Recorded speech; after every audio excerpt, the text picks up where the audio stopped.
Hello everyone, Lucena is তৰফৰ পৰা APSC Combined Competitive Examinationৰ কাৰণে ফাউণ্ডেশ্যন কোৰ্স লঞ্চ কৰা হৈছে আৰু এই কোৰ্সটোৰ নাম হৈছে কি Pratishtha foundation course for the year 2026-2027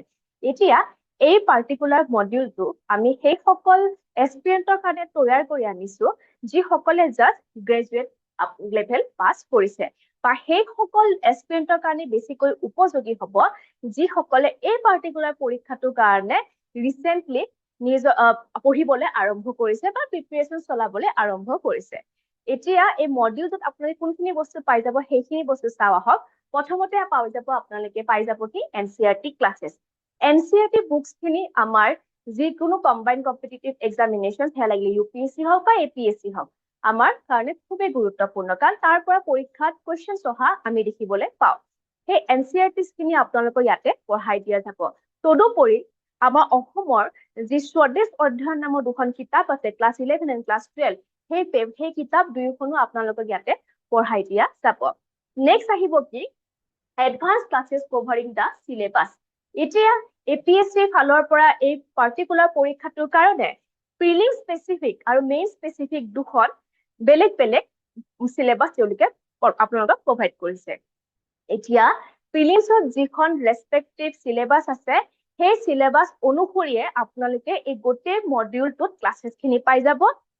ঠিক একেদৰে আপোনালোকে মেইন স্পেসিফিক যি তেওঁলোকে সিলেবাস প্ৰদান কৰিছে সেই অনুসৰিয়ে আপোনালোকে ইয়াতে ক্লাसेस খিনি পাই যাব অৰ্থাৎ আপোনালোকক বেসিক যিখিনি আমি পঢ়িব লাগে এজ পাৰ দা সিলেবাস আপোনালোকক ইয়াতে পঢ়ুৱাই দিয়া যাব নেক্সট আছে কি যে exclusive Assam centric classes Asom centric classes আপোনালোকে ইয়াতে পাই যাব কাৰণ অসমৰ কোৱেশ্চনছৰ ওয়েটেজ প্ৰিলিমছত বেছিকৈ অহা দেখা যায় ইভেন মেইনছতো অহা দেখা যায় অকল জিএস 5 পুৰিয়ে নহয় জিএস 1 2 3 4 টো আটাইতকৈ বেছিকৈ ওয়েটেজ পৰা থাকে অসম স্পেসিফিক যিবোৰ টপিকস থাকে তাৰ পৰা অহাই দেখা যায় আমি ৰিসেন্টলি হৈছে মেইনছৰ এক্সামিনেশন প্লাস প্ৰিলিমছৰ এক্সামিনেশনত এই দুয়োটা বস্তুৰ আমাৰ তাত এভিডেন্স আছে যে অহা দেখা যায় সেই কাৰণে এই যেটো মডিউল আছে ইয়াতে আপোনালোকে আসাম সেন্ট্ৰিক ক্লাसेस খিনি ধুনিয়াকৈ পাই যাব নেক্সট আমি চাও আহক মেইনছ এনসাৰ ৰাইটিং আপোনালোকে প্ৰিলিমছ পাস কৰিলে এতিয়া নিশ্চয়কৈ নিজকে এতিয়া দ্বিতীয় স্তৰ অৰ্থাৎ মেইনছৰ কাৰণে প্ৰস্তুত কৰি তুলিব তাৰ কাৰণে আটাইতকৈ ইম্পৰ্টেন্ট বস্তুটো হৈছে কি আনসাৰ ৰাইটিং এতিয়া আপোনালোকে এই মডিউলটো আন্ডাৰত মেইনছৰ কাৰণে আনসাৰ আপোনালোকে লিখিব লাগে কেনেকৈ লিখিব লাগে কোৱেশ্চন এটা কেনেকৈ ডিকোড কৰিব লাগে এই সকলোখিনি বস্তু আপোনালোকে ইয়াতে পাই যাব আৰু শেষৰ নম্বৰ বস্তুটো হৈছে পইণ্ট নম্বৰ 5 হেয়া হৈছে উইকলি টেষ্ট এতিয়া আমি খালি পঢ়িলেই নহব আমি নিজকে বাৰম্বাৰ পৰীক্ষা কৰিব লাগিব যাতে আমি সেই পৰীক্ষা হলৰ আমি যেতিয়া সোমাই যাম যে আমি এটেম্প কৰিম যাতে আমি নিজকে আগতীয়াকৈ প্ৰস্তুত কৰিব পাৰো সেই হেতুকে উইকলি টেষ্ট আপোনালোকে পাই যাব আপোনালোক সোমবাৰৰ পৰা শনিবাৰলৈ আপোনালোকে ক্লাसेस চলিব আৰু দেওবাৰে আপোনালোকে সেই সোমবাৰ পৰা শনিবাৰলৈ যিখিনি বস্তু পঢ়ুৱালে আপোনালোকৰ টিচাৰ্ছ সকলে তাৰ ওপৰত ভিত্তি কৰি এটা সানডে পৰীক্ষা অনুষ্ঠিত হ'ব আৰু সেই বস্তুটো আপোনালোকে কিমান মাহলৈকে পাই থাকিব 8 মাহলৈকে পাই থাকিব অৰ্থাৎ এই গোটেইখিনি বস্তু আমি কভাৰ কৰা কমিটমেন্ট দিছো কিমান 8 মাহৰ ভিতৰত 8 মাহৰ ভিতৰত আপোনালোকৰ গোটেই সিলেবাস কমপ্লিট হৈ যাব আৰু তাৰ কাৰণে আপোনালোকে যেটো ফি দিব লাগিব হেয়া হৈছে 2500 টকাকৈ পাৰ মান্থ এতিয়া আমি কিয় আনিছো এই সুবিধাখিনি আমি কেলে আপোনালোকক প্ৰদান কৰি আছো কাৰণ সকলোৰে ব্যৱস্থা আৰু সকলোৰে সিচুৱেশন বা টাইম আৰু আৰ্থিক অৱস্থা একেই নাথাকে আমি সকলোৰে হৈ কিনে এই মাহে মাহে 2500 টকা দি আপোনালোকে এই যাতে কোৰ্সটো ল'ব পাৰে সেই সুবিধাকত আনি দিছো এতিয়া আমি নেক্সট যেটো মডিউল আছে হেতুৰ বিষয়ে চাও আহক হেয়া হৈছে কি প্ৰতিষ্ঠা ফাউণ্ডেশ্যন কোৰ্স আৰু এয়া পাই যাব আপোনালোকে যিখিনি এডভান্স লেভেলৰ ষ্টুডেন্টস আছে তেওঁলোকে এতিয়া এই কোৰ্সটো আৰু বেছিকৈ আমি কোৰ্সেস যিখিনি মডিউলস আছে ইয়াতে বেছিকৈ কিছুমান আমি